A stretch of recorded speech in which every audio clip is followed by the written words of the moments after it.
Hello everyone, my name is Miranda and today I'm here to review Diplomatic Immunity by Brodi Ashton, which is an arc that actually comes out in September, and I was super pumped to read this book. It sounded kind of like Embassy Road to me, which I hated, but at the same time I like the idea of Embassy Road, of all these countries kind of living together and trying to put their relations and their friendships and their political advantages and agendas all together in one whole little mixture of a school. Now, diplomatic immunity is basically this thing that I believe ambassadors from other countries are the only ones that can get it, but basically ambassadors and their families can get this thing called diplomatic immunity. That means if they commit a crime on US soil, they can't be charged for it, meaning like, I'm not a citizen of your country, I can't be held accountable to your laws. Sorry, I ran that poor cow over, but please, you can't arrest me. So basically what this story is about is a girl named Piper. She is a scholarship student. She just got a scholarship into the top journalism school in America that has this really great scholarship for like colleges that she's trying really hard to get into because her family's in a lot of financial trouble right now. And for her big winning scholarship article, she decides she wants to do a piece on diplomatic immunity and like basically the difference between the scholarship kids and these kids from other countries who have diplomatic immunity, who kind of get away with every single thing because of who their parents are. They aren't held accountable and aren't held to the standards that the other students are. So she wants to write this whole big expose on it, and to do this, she is going to get close to Rafe, who is the ambassador of Spain's son, and she wants to friend him and get into his parties and stuff. And the problem is, of course, Rafe is not just no ordinary Spanish ambassador's son. He is the hottest Spanish ambassador's son that there ever was to exist.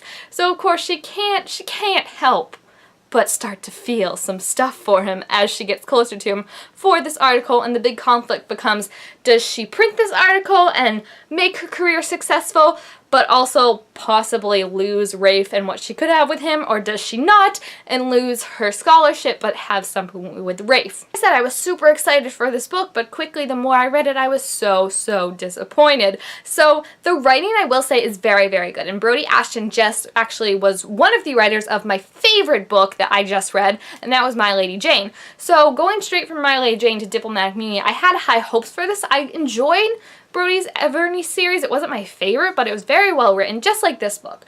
The problem is the characters are so two-dimensional. It makes me want to cry. So let's start with Rafe, because he's the one that makes me want to scream less, just because I feel like he was collateral damage in this. Like, he wasn't just made bad from the start. So the biggest problem is he is supposed to be like this daredevil, bad boy, adventurer, and literally he does like one thing that's sort of risky, and then he's judged for that by Piper, the main character, for the rest of the book. She's like, you're such a daredevil, Rafe, and I'm like, dude, he climbed like one monument, broke his arm, and after that all he does is ride motorcycles and drink beers. Like, if that's your standards for a daredevil, then like my high school AP teacher was a daredevil. There's nothing about this boy that like insinuates he is a risk taker. Literally, they have this whole conversation where Piper's just like, I know why you do all these daredevil risky things, and he's like, why, Piper? Tell me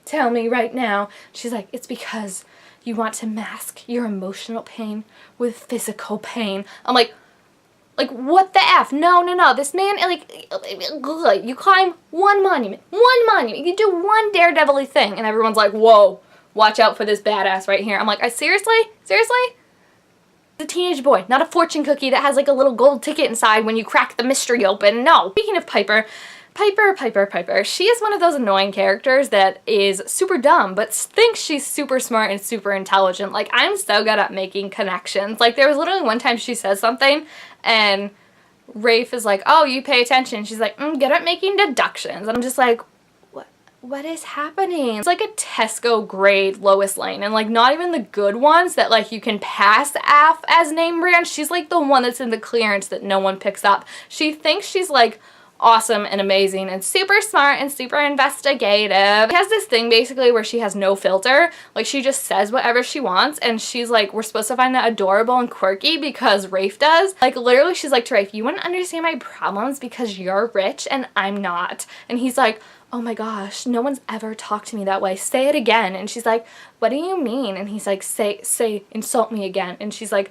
okay, you have yes men all around you and they never tell you when you do anything bad, and like you just can't understand what it means to like have family troubles, because obviously money equals happiness and like nothing can ever go wrong in your life. So clearly I know everything I'm talking about, and he like literally finds this charming. Like he'll just like be like saying stuff to her, like casually like confessing stuff as a friend, and she's just like, that's stupid, and he's like, oh, no one's ever talked to me like this before, you were so cute. And I'm just like, it's so annoying. Like just because you like acknowledge that you have no filter and are like, oh, I'm so sorry, I have no filter, after you like insult everyone in the room, that doesn't make it any better. That just makes you annoying and stupid. And even more annoying because you acknowledge it. And off of that too, the romance between Rafe and Piper is just so dumb. Tells her Pip at the beginning of the book, she's like, oh, we'll have to work on our language barriers later. And I'm like, literally, he just got your name wrong. Like, do you know how many names I can't pronounce? And like, I'm perfectly well at speaking. Like, oh, she's just like, the things she says were just so weird. And then the fact that like Rafe was like, there aren't any other girls like you. You're so quirky and so cool. I feel like this is one of those ones that would give me so much hope if I was in middle school, like reading it. I would be like, that bad guy that is like climbing monuments and like having parties and everyone thinks he's so cold.